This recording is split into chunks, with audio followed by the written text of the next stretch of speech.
If you go to a climate conference in a private jet, people might not take you seriously.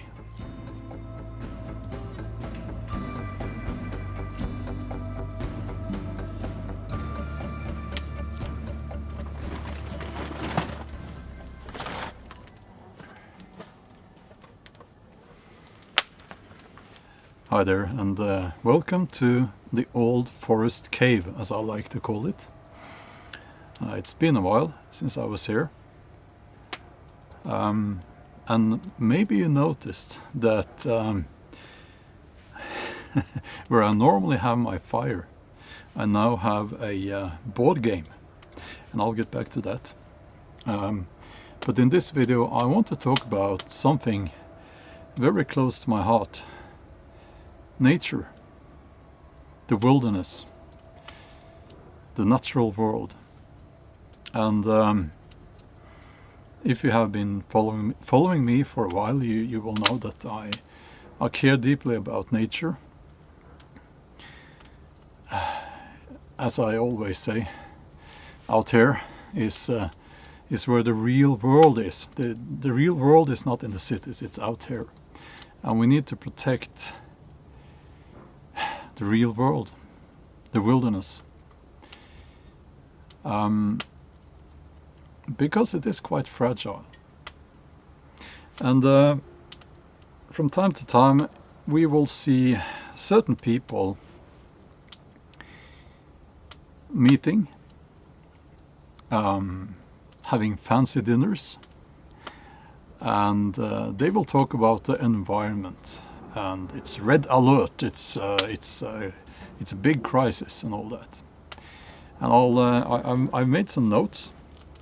But yes, before I get into that, yes, of course, my board game. The developers of this board game were inspired by my novels, and they asked me if I wanted to be a consultant on certain details to make it more authentic. It's a strategy game, and I'll get back to that in other videos, but I just wanted to brag a little bit because I now have my own board game, and I think that's very cool, to be honest with you. You know it's serious when I have notes, right? COP26, COP26 in Glasgow. Oh yeah. I have a few things to say about that. It's the UN Climate Change Conference, and COP stands for Conference of the Parties. All the usual suspects are there, and they are there now, eating their fancy dinners and talking about how us, the peasants, need to change our ways for the environment. So I will be it's a serious topic, I shouldn't laugh, but okay. Among the people who are there, you will find Prince Charles, William and Kate, Barack Hussein Obama, or commonly known as Barack Obama, Jeff Bezos. Just a quick question to Jeff Bezos: how much pollution do you produce when you send a rocket up in the you know, like you did, the rudely shaped rocket that you have, Jeff Bezos, if I'm not mistaken? How much pollution does it produce? I'm just curious. And Bill Gates, of course, Billy Boy, Bill Gates is there. You have to be have the thing in the shoulder to that we're not supposed to talk about to attend, which I've been told means that lots of people from poor countries cannot attend. More than 400 private jets have landed carrying politicians and so on.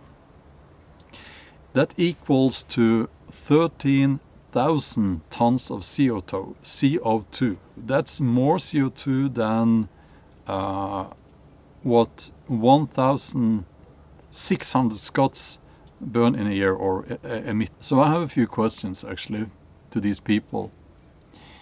As someone who cares deeply about nature and the protection of nature, my first question is, why should I be lectured by the biggest polluters on the planet?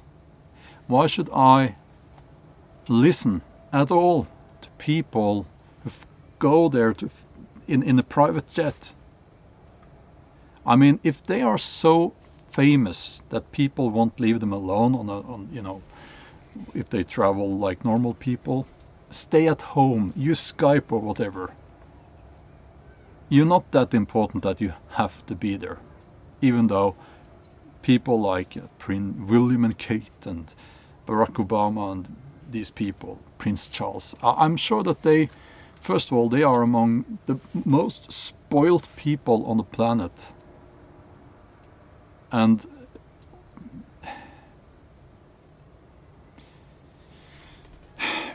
here's the thing. When you go, and this is this piece of advice I'll give to you people over there in COP26. It's for free, okay? I don't need a private jet. I don't need any salary or anything. I'll give you this piece of advice for free. If you go to a climate conference in a private jet, people might not take you seriously, okay? People might think you're there for other reasons, or that you're a complete fraud, or both, okay? So if you're going to tell the peasants that from now on you can't eat red meat, you'll have to eat bugs and leaves, you should probably not go there using a private jet, okay? It just doesn't look, it looks bad, okay? So, I have this idea, not an idea, it's a suspicion that I'm a little bit suspicious to these people. Sitting up here in a cave in Norway, what do I know? But could it be that this is really about redistribution of wealth? Or could it be at least that protecting the environment will result in a very convenient redistribution of wealth? Let's just get rid of the middle class, right? And we'll have the super rich, and you will have the peasants, like the good old days, you know, feudalism and all that.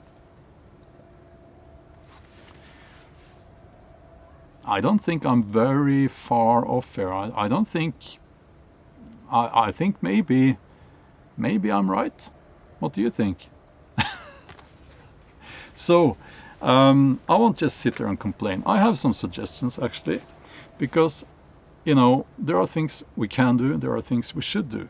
And first and foremost, we must now start to grow our own food. Yeah, I know. Some people would say, well, I live in a flat, I can't do that. Well, people can come together in a community, even in cities. They can grow some food on rooftops even. They do that in Oslo, in the capital of Norway, and you can create, you know, green lungs, they call it, in the parks. People can come together and grow food. I read yesterday that vegetables in Norway are among the most toxic foods that we eat here. So I think it's a good idea for your health as well to grow your own food. I mean, it's common sense. But instead we get people like this Prince Charles calling for warlike action. In other words, eat your bugs and leaves, peasant. Yeah. I think that Prince Charles is going to continue living his very spoiled lifestyle. He will eat his caviar and drink his champagne, and he will have his steak whenever he wants to. Well, why don't you start, Prince Charles? Why don't you start? You have many houses, castles even. Why don't you move out of wherever you live and, move into a normal flat like normal people? So essentially what we need to do is to take back control of the food chain. That's what we need to do. And to do that, grow your own food. You might not be able to grow enough food to sustain yourself. But what about giving people money? I mean, it's not like the governments are unable to give people money whenever they like to, because they have shown that they will do that lately. Why don't they give people money, a start-up fund, so to speak, that will enable people to start growing their own food, that will enable people to come together maybe and have a mini farm. They can grow some healthy vegetables and maybe keep some chickens to get eggs and so on and so on. That's one thing that we could do. I know they're talking about deforestation. That's good, because that needs to stop. So stop producing all that soy, palm oil, No. They won't say that, will they? No. It's the meat. That's the problem. Yeah.